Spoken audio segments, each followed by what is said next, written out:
I invested $5,000 in a company no one had heard of, and 5 years later, it turned into over $2 million. Jason Calacanis, an early investor in Uber. Seriously, that's like turning your old iPhone into a fancy apartment in Manhattan. Think about it. Jason didn't write a single line of code, he didn't run the company, and he certainly wasn't up late crunching numbers. What he did do was spot something special when most people probably just shrugged. He took a chance early on, seeing potential that the rest of the world hadn't even noticed yet. And that's the cool, almost hidden magic of startup investing. It's not about being super lucky or already rich. It's really about timing. It's about being there right at the start, catching those little sparks long before they burst into global sensations. It's not just about getting rich, though that's definitely a perk. It's about freedom, getting the timing just right, and that amazing buzz of knowing you were onto something huge before anyone else caught on. But how do regular people actually find these golden opportunities? And what does it really take to turn a small investment into life-changing money? Let's dig into the secrets of how tiny bets can lead to massive breakthroughs. So, what exactly is a startup? If you've ever watched Shark Tank, you've probably got a pretty good idea. But if you're new to the whole startup investing thing, here's a quick rundown. Startup investing means putting your money into brand new companies that have a huge potential to grow super fast. Usually when you invest, you get equity, which just means you become a part owner of the company. These companies typically grow through a few clear stages.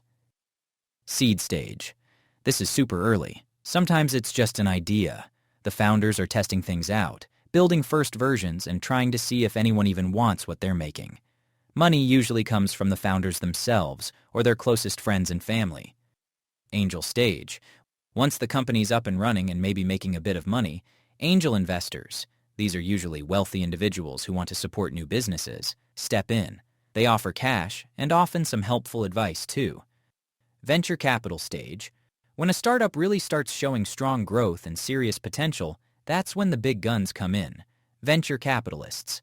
These firms pump in much larger investments and also offer strategic guidance and connections. Each stage has its own set of risks and rewards, but generally speaking, the earlier you jump in, the higher your potential returns could be, but also the higher the risks are. It's a balance. Well, I don't have $100,000 just lying around to throw at some random company. Or maybe it's more like, I've only got a few bucks, and there's no way that's enough to make a life-changing breakthrough. And that's fair. Most people think startup investing is only for the ultra-rich, the tech titans, or those in the know deep inside Silicon Valley. But what if I told you, you actually can start small and still build something big? It's true. The game has changed. You don't need a massive bank account to get in on the action anymore. Let me tell you about someone who definitely didn't start out as a millionaire. His name is Eric Bahn. In the early 2010s, Eric was working as a product manager in San Francisco. During the day, he was just like everyone else, clocking in his hours. But outside of work, he was hustling, showing up at startup meetups, devouring blogs, and slowly, piece by piece, figuring out how early-stage investing worked. He didn't wait until he was rich. He started small, writing checks for as little as $5,000 to $10,000, just enough to take a shot. Money he was totally okay with losing if it didn't work out. One of the startups he put his money into? Webflow, a website builder that lets you create sites without writing any code. Back then, almost no one had heard of it. Fast forward to today, and Webflow is worth over $4 billion. That startup eventually got bought out, and his little slice of the pie, it paid out about $400,000. Eric didn't just get lucky, he was intentional. He made smart moves by investing early, spreading his money across different companies, holding on for the long haul and reinvesting his earnings. And now, Eric is the co-founder of Hustle Fund, a venture capital firm that manages over $130 million and backs hundreds of startups. If Eric's story tells us anything, it's this. You don't need to be rich to start investing in startups. You just need to start early, stay smart, and believe in the long-term game. Pretty inspiring, right? Let's be honest. Startup investing isn't just about those wild success stories we all love to hear. It also comes with some very real risks. And if you're not prepared, those risks can totally burn you. First up, the big, often uncomfortable truth. Most startups fail. According to the National Venture Capital Association, about 90% of startups don't make it. Think about that for a second. If you put your money into 10 different companies, chances are only 1 or 2 might actually give you anything back. And if they do fail, your money doesn't just dip a little. It can vanish completely. There's no sell button like you get with regular stocks. If a startup goes belly up, your investment is just gone. Poof. Startup investments are what we call illiquid. You can't just pull your cash out next month if you suddenly need it. Sometimes you'll be waiting 5 to 10 years, or even longer. Then there are the legal risks. Remember Theranos? That company was valued at billions, but it completely imploded after being exposed for massive fraud. Investors lost absolutely everything. Ever hear of Kiwi? Founded by big names in Hollywood, backed by a mind-boggling $1.75 billion, and it still shut down within 6 months.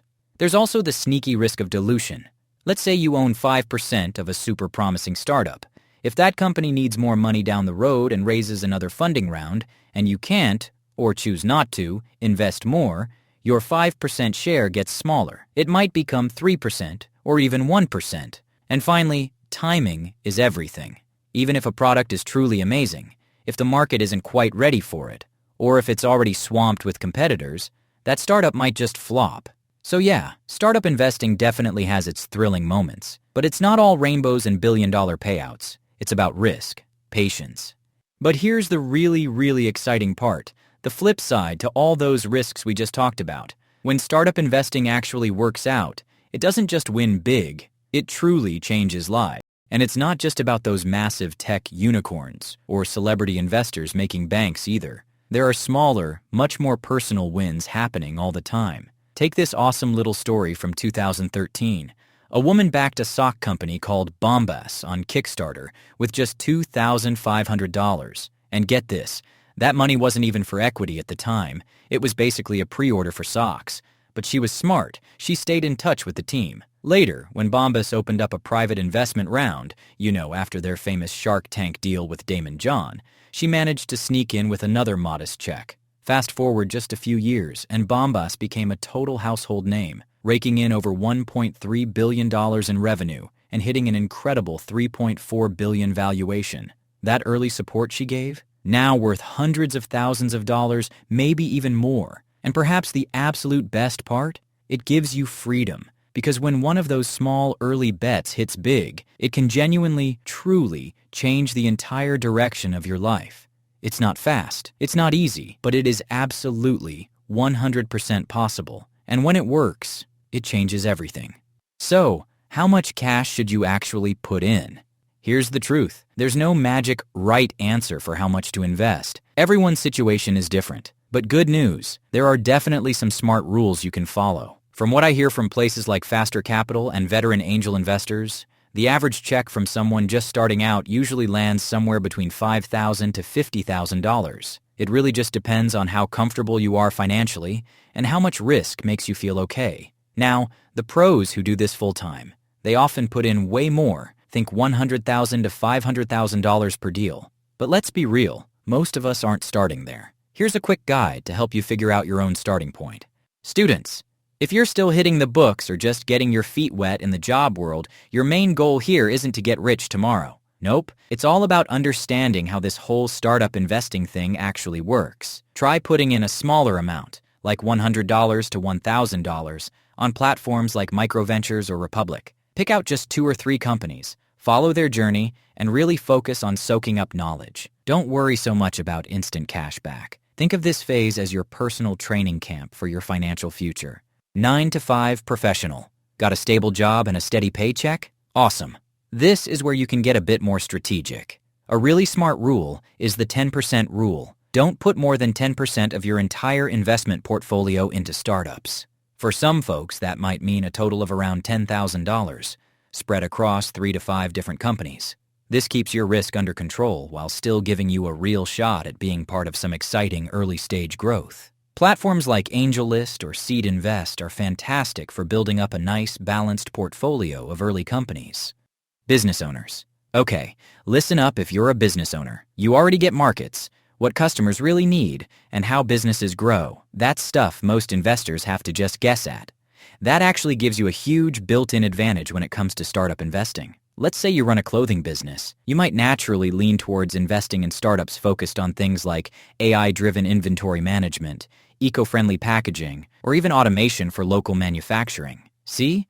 You're not just throwing money at them. You're actually supporting innovations that could directly benefit your own company down the line. How cool is that? If your personal investments or business are generating strong cash flow, and you've got, say, anywhere from $100,000 to $1 million in capital you can invest, you could comfortably put $25,000 to $150,000 towards startups over time. That might look like $10,000 to $50,000 per deal, especially if it's a company or industry you understand inside and out. This isn't just about making money. It's about building strategic partnerships, opening new doors, and genuinely investing in the future of your own industry. In fact, many angel investors who are also business owners eventually become advisors, mentors, or even end up acquiring the very companies they support. It's a win-win, really. Ultimately, the best amount for you to invest is whatever you can genuinely afford to lose. Because, as we've talked about, startup investing definitely comes with some big risks. Ask yourself, what stage are you in, and act accordingly. So, how about starting simple? Go check out platforms like AngelList, Republic, or WeFunder. Just browse around. Look at some real startups that are out there. Try to understand how these deals actually come together. Maybe even track one company you genuinely believe in, even if you don't invest $1 yet. Because trust me, the more you observe and learn, the more you'll start to understand how real wealth truly gets built.